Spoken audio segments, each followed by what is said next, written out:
स्वागत है दोस्तों, आप लोगों का मेरे चैनल मेसिक मोशन में। आज हम सुनाने जा रहे हैं समय के सैर की कहानी। तो चलिए शुरू करते हैं। यह एक उदास बुधवार की दोपहर थी।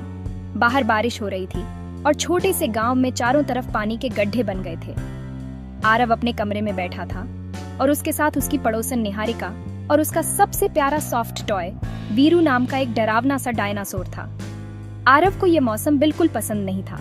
देखो कितने सारे गड्ढे बन गए हैं, यकीनन उनमें कूदने में मजा आएगा, निहारिका ने खिड़की से बाहर झांकते हुए कहा। गड्ढे तो गीले होते हैं और गीला होना मुझे पसंद नहीं है, आरव ने जवाब दिया।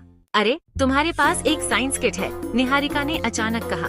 हाँ, साइंस किट तो है, लेकिन ये गड्ढों में कूदने जितना मजेदार नहीं है, आरव ने बेमन से कहा। और तुम्हारी टाइम ट्रैवल घड़ी याद है, निहारिका ने शरारती अंदाज में पूछा।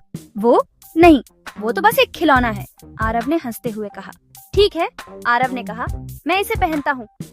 तैयार हो? पहन कर देखो, ऐसा तो नहीं कि इससे कुछ हो जाएगा, निहारिका ने मुस्कुराते हुए कहा। अब अपनी कल्पना का इस्तेमाल करो, यह विज्ञान नहीं है, निहारिका ने आंखों में चमक के साथ कहा। आरव ने खिलौना घड़ी अपनी कलाई पर बांध ली। यह एक साधारण सी घड़ी थी, रंगीन प्लास्टिक की, जिसमें घूमने वाले डायल थे।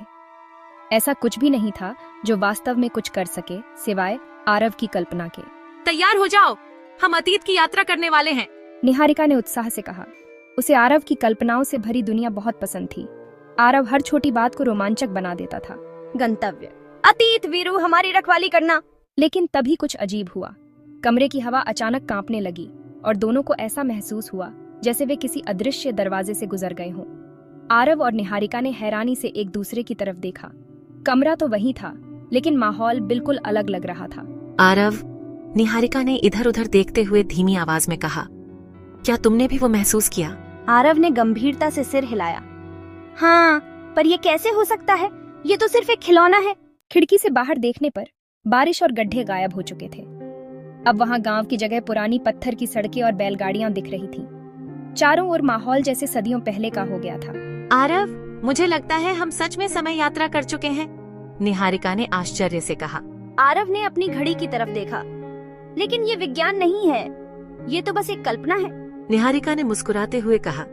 शायद विज्ञान और कल्पना में ज्यादा फर्क नहीं है, दोनों ही हमें नई जगहों पर ले जा सकते हैं, आरव ने हल्की सी हंसी में कहा।